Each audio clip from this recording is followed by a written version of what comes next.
کہ communal tenure کے اندر communal tenure with reinstitutionalised use rights, تو اس کے رائٹس جو ہے وہ کمیونل لینڈ کے مختلف ٹینیور کے لیے دیے گئے.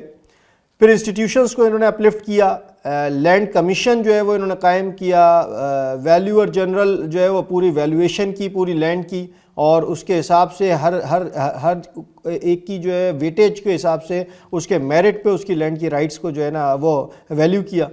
اور لینڈ رائٹس کے اندر مینجمنٹ بورڈ بنائے with district and local community system کے اوپر. National rural youth service corps بنائی، اور rural development agency with rural cooperative financing facility, اور agri parks management board with district chapters. تو یہ انہوں نے لینڈ کے لیے کیا.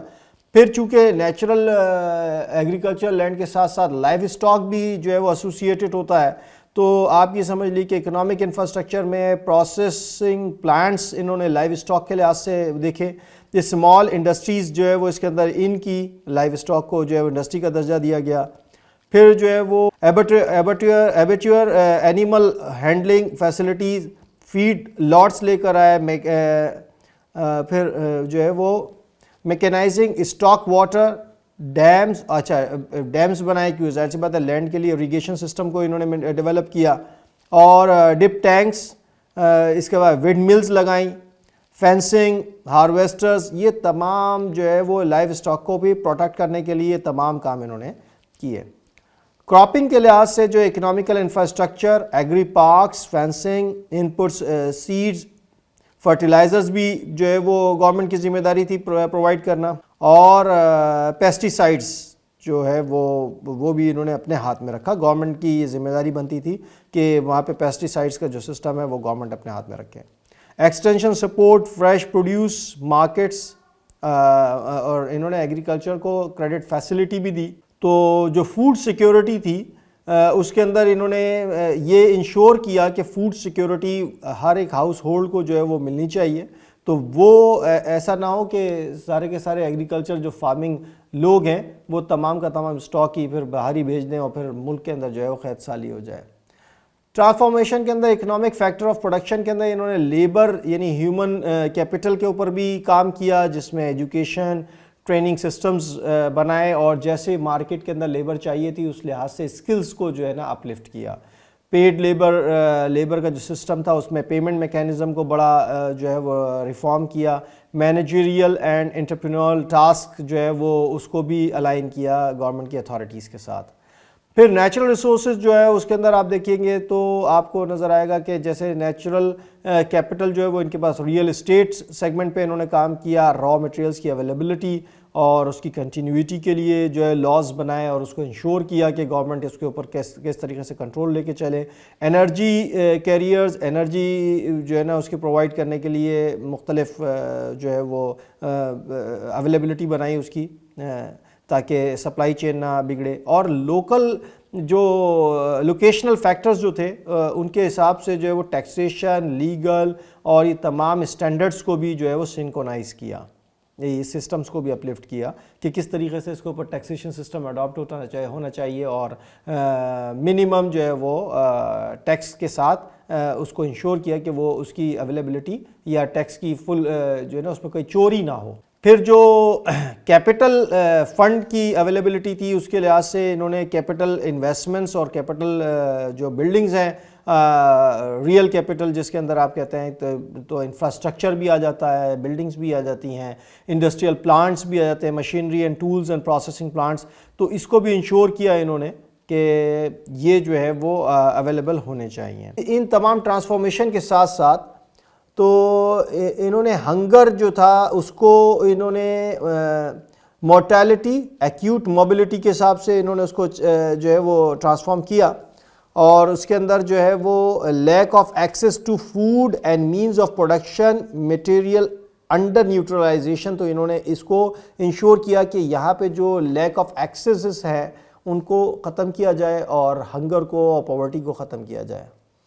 پھر ڈائٹ ریلیٹڈ ڈیزیزز کو بھی انہوں نے ساتھ ساتھ انشور کیا کہ اس کو کیسے کنٹرول کیا جائے اپنے ملک میں. ظاہر سی بات ہے جب یہ ریفارمیشن آئے گی اور انڈسٹریلزم کی طرف یہ جا رہے ہوں گے اور ایگریکلچر جو ہے اس کے اندر بھی بہت زیادہ ایکسپلائٹیشن آف میٹیریل ریسورسز ہو رہے ہوں گے, تو یہ انشور کرنا ان کی ذمہ داری تھی کہ یہ ڈائٹ ریلیٹڈ ڈیزیزز کو, جس میں کارڈیو ویسکولر ڈیزیز آ جاتی ہے, اس کو کنٹرول کرنے کے لیے انہوں نے جو ہے وہ ایک بیلنسنگ ڈائٹ پلان پورے کنٹری کے لیے اس کو انشور کیا کہ وہ لا اس کے اوپر بن جائے, اور اس کو ملک میں ہر ایک کو ڈائٹری ہیبٹس جو ہے وہ اس کو پراپر اور جسے کہتے ہیں انرچ ڈائٹ ملے لوگوں کو. تو high fat, salts and sugar intakes اور low fruits and vegetable intakes, تو یہ تمام چیزیں انہوں نے انشور کی. پھر فوڈ ریلیٹڈ ڈیزیزز جو تھی اس کو بھی انہوں نے کور کیا. ظاہر سی بات ہے اگر تو یہ ڈائٹری پلان سے کور نہ ہو اور فوڈ سے کور نہ ہو تو پھر آپ کے پاس جو آپ کے اسکلفل لیبر ہے یا اسکلفل جو مین پاور ہے, اس مین پاور ریسورس کے اندر بھی آپ کے پاس پرابلمز آنا شروع ہو جائیں گی اور ایفیشنسی ڈیفینیٹلی وہ فال بیک کرے گی. تو اینڈ فرٹیلائزرز اور پیسٹیسائڈز, اور اس کو بھی انہوں نے دیکھا کہ بھئی فوڈ جو ہوں وہ اس کے اندر کہیں ایسا نہ ہو کہ کیڑا ہو یا کوالٹی اس کی کم ہو, تو اس سے جو آپ کو فوڈ اینڈ فروٹ سے جو کچھ ملنا ہے وہ آپ کو پراپر جو ہے وہ انرجی نہ ملے. تو اس کے لیے بھی پلان بنایا, انشور کیا کہ antibiotics and growth promoters ان کو کم کر کے, یعنی اینٹی بایوٹکس کے استعمال کو کم کیا گیا. گرین فیڈنگ ریجیمز, اریڈیشن جو ہے اس کو کم کیا گیا, اور یعنی ریڈیشن کو کم کر کے ریڈیشن کی طرف گئے. Process foods, oil, grains, sugar, ان کو کم کر کے نیچرل ہربس کے اوپر لے کر آئے. انوائرمنٹل ہیلتھ جو ہے وہ اس کو انشور کیا, اور آکوپیشنل ہیلتھ کو بھی انہوں نے انشور کیا, ریجنل لیول پہ بھی اور لوکل لیول پر بھی. تو یہ تھی ہمارے لیے ساؤتھ افریقن اکنامک کا جو ٹرانسفارمیشن انہوں نے کی. ساتھ ہی میں آپ کو, کیونکہ میرا خیال ہے نارتھ کورین اکنامی جو ہے وہ بھی اتنا بڑا ٹاپک نہیں ہے, تو اس کو بھی آج ہم کور کر لیتے ہیں اسی اس میں. تو نارتھ کوریا بھی جو ہے وہ اکنامیکل ریفارم میں آیا, اور اس کے جو مین کمپوننٹس تھے, انہوں نے نارتھ کوریا نے جو گروتھ اٹیمپٹ کی ہے وہ آپ سمجھیے کہ 1960 سے اکنامیکل فیزز کے اندر یہ گئے, اور 1960 سے لے کر یہ 2013 تک جو ہے وہ ان کی گروتھ جو ہے وہ اس طرح سے ہوئی کہ 1960s کے اندر انہوں نے انڈسٹریلائزیشن اور سوویت ماڈل کو اڈاپٹ کیا سیلف ریلائنس سسٹم کے اوپر, اور سوویت ماڈل کا مطلب یہ کہ کمیونزم بیسڈ گئے. 1970s کے اندر جو ہے foreign loans and indulge in large scale imports of machinery and plants and facilities, the oil shocks, the petroleum prices. اور 1980s کے اندر جو ہے وہ یہ multi functioning in its centralise planned system in the form of supply shortages, systematic inefficiency and infrastructural decay and refusing to open up the economy. اور 1990s کے اندر جو ہے وہ collapse the disintegration of the Soviet Union, food crisis, natural disasters, hails in 1994, flooding in 1995-96 میں ان کے بعد flood آیا, اینڈ ڈراٹس ان 97 میں ان کو فیس کرنا پڑا. Push north Korea into a crisis dependent on international aid. تو یہ 1990s کے اندر جو ہے وہ انٹرنیشنل ایڈ کی طرف آ گئے تھے, اور ان کو فوڈ کرائسس آئے ڈراٹس کی وجہ سے اور فلڈ کی وجہ سے. تو یہ رہا ان کا جو 2019 ان کا جو 2000 کے اندر ہوا وہ economic growth picked for few years before dipping again. تو 2000 کے سینچریز کے اندر ان کی جو اکنامک گروتھ تھی دوبارہ سے بڑھنا شروع ہوئی, چونکہ وہ ایک ڈپ جو میں نے آپ کو بتایا کہ فلڈ اور اس کی وجہ سے آ گیا تھا وہاں پہ ختم ہوتا ہے. 2013 کے اندر انہوں نے rolled out 40 new special economic zones انہوں نے بنائے 2013 سے, پھر یہ انہوں نے پیس پکڑا دوبارہ. جی ڈی پی جو تھی وہ 33.3 بلین 2013 کے اندر US ڈالرز کے حساب سے ہوئی, اور یہ رائز آیا 1.1% کا. جس میں جو کنٹریبیوشن تھی وہ ایگریکلچر کنٹریبیوشن 23.4% کی تھی, ان کی انڈسٹری 47.2% کی تھی. جیسے میں نے آپ کو بتایا کہ 2013 میں انہوں نے اسپیشل اکنامک زونز ریفارم کیا تو انڈسٹری کو بھی انہوں نے بانٹا تھا.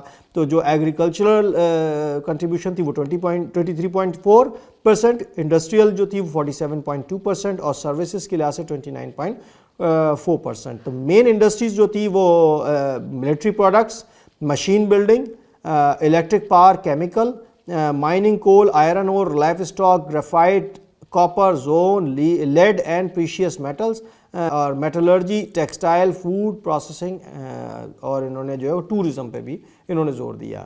تو جو 1966 میں ان کا جو تھا وہ مینلی ملٹری ایمبیشن تھا. تو 1966 the defence sector comprised around 10% total expenditure جو تھی وہ 1967 ٹو 1971 میں 30% اوور 30% ہو گئی, اور 1970 میں 30 to 50% گروتھ ہوئی. China and South Korea are North Korea's main trading partners. تو آپ سمجھ لیں کہ CIA's 2012 estimates from the fact book reveal 63% of the export from North are directed to China, 27% to South Korea, 73% to the total import comes from China, concessional assistance and support, 19% from South Korea. یہ تو ان کی جو ہے نا 2012 کی ایک report تھی جو میں نے آپ کے سامنے پیش کی. فارن لونز اینڈ گرانٹس جو ان کو مختلف دور میں ان کو ملتی رہی اور اس کے اوپر انہوں نے اس طرح سے کیا, وہ میں آپ کے سامنے ایک اوور ویو پیش کرتا ہوں کہ فارمر سوویت یونین نے بیفور 1948 جو ہے وہ $53 ملین کی ان کو گرانٹ دی تھی. 53 to 60 میں 609 ملین کی جو ہے وہ سوویت یونین گرانٹ آئی. پھر جو ہے وہ آپ سمجھے کہ گرانٹ ریفنڈ بھی ہوئی, یعنی آؤٹ آف 609 ملین میں اسی دور کے دوران 325 ملین کی US گرانٹ انہوں نے US ڈالر کے ان ملین گرانٹ واپس بھی کی سوویت یونین کو. 1961 ٹو 70 کے درمیان سوویت یونین نے ان کو 558 ملین کی پھر جو ہے وہ US ڈالر ملین میں گرانٹ کی ہے. 71 ٹو 80 میں 682 ملین کی, اور 1981 ٹو 90 میں 508 ملین کی. تو 1990 کے اینڈ تک جو ان کا پورٹ فولیو تھا اس میں فارمر سوویت یونین کی گرانٹ ان کو 2.4 billion US dollar in million تھی. چائنا نے بھی اسی طریقے سے ان کو گرانٹ دی, وہ مختلف فیزز میں رہی کہ 1953 ٹو 60 میں 459.6 ملین US ڈالر کی گرانٹ کی, جس کا ریفنڈ بھی ان کو دیا گیا. 287.1 ملین کی گرانٹ ان کو ریفنڈ کر دی گئی اسی دوران. پھر 61 ٹو 70 میں 157.5 کا نیٹ امپیکٹ رہا. پھر 71 ٹو 80 میں 300 ملین کی مزید گرانٹ دی چائنا نے. 81 ٹو 90 میں 500 ملین کی. تو ٹوٹل چائنا کی جو کنٹریبیوشن ان کے لیے گرانٹ کی صورت میں رہی ہے وہ 1.4 بلین US ڈالر کی. ادر سوشلسٹ اسٹیٹس نے ان کو گرانٹس دی تو اس کا نیٹ بنتا ہے وہ صرف ایک فیز تھا 1953 میں سے 60 میں ان کو گرانٹ دی گئی جو کہ ریفنڈ کر دی گئی اسی دوران ہی. 61 سے 70 میں 159 ملین کی گرانٹ ان کو دی گئی. OECD ممبرز جو تھے تو OECD ممبرز جو تھے انہوں نے ٹوٹل گرانٹ 1.3 بلین کی ان کو دی. تو ٹوٹل ان کے پاس 1990 تک جو گرانٹ ملی ہے وہ ہے 6.1 بلین کی گرانٹ ان کو ملی ہے. تو یہ ایک اوور ویو تھا, یہ سلائڈ بھی میں آپ سے شیئر کر دوں گا اسی ویلاگ کے ساتھ. تو آج کے لیے اتنا ہی ہے. وآخر دعوانا الحمدللہ رب العالمین. سبحان اللہ والحمد للہ ولا